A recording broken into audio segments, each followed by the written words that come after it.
تفرقہ خلوص سے نہیں ہوتا، خلوص سے اختلاف ہوتا ہے۔ اچھی طرح سمجھ لیجیے، ان دونوں چیزوں میں بڑا فرق ہے۔ اختلاف اور ہے، تفرقہ اور ہے۔ اختلاف تو یہ ہے بھائی آپ کی رائے یہ ہے، میری رائے یہ ہے، کوئی حرج نہیں، آپ اپنے طریقے پر عمل کیجئے، میں اپنے طریقے پر کرتا ہوں۔ آپ سمجھتے ہیں کہ ہاتھ یہاں باندھنے چاہیے، باندھ لیجئے، مجھے کوئی اعتراض نہیں۔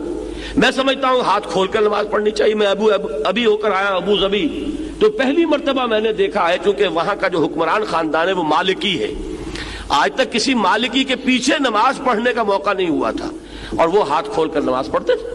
اللہ اکبر کہہ کہ پہلے دن تو میں حیران ہوا، یہ کیا ہوا، یہ ہاتھ باندھنا بھول گئے۔ بعد میں مجھے خیال آیا کہ یہ شاید مالکی ہیں۔ تو میں عرض کر رہا ہوں کہ ہاتھ یہاں باندھ کے نماز پڑھنا چاہتے ہو باندھ لو، کھول کے پڑھنا چاہتے ہو کھول لو، یہ اختلاف ہے۔ اور اگر یہ ہو کہ اس کے پیچھے اب نماز نہیں ہوتی، اب ہماری نماز علیحدہ ہوگی، ہماری مسجد علیحدہ، یہ تفرقہ ہے، یہ کٹ جانا ہے، یہ من دیگرم تو دیگری ہے۔ تو تفرقہ اور شے ہے، اختلاف اور شے ہے۔ اختلاف امام مالک میں، امام احمد ابن حنبل میں ہے، اختلاف امام مالک اور امام ابو حنیفہ میں ہے، اختلاف امام ابو حنیفہ اور ان کے شاگردوں میں ہے۔ قاضی ابو یوسف کی رائے اور ہے، امام محمد شیبانی کی رائے اور ہے، امام ظفر کی رائے اور ہے۔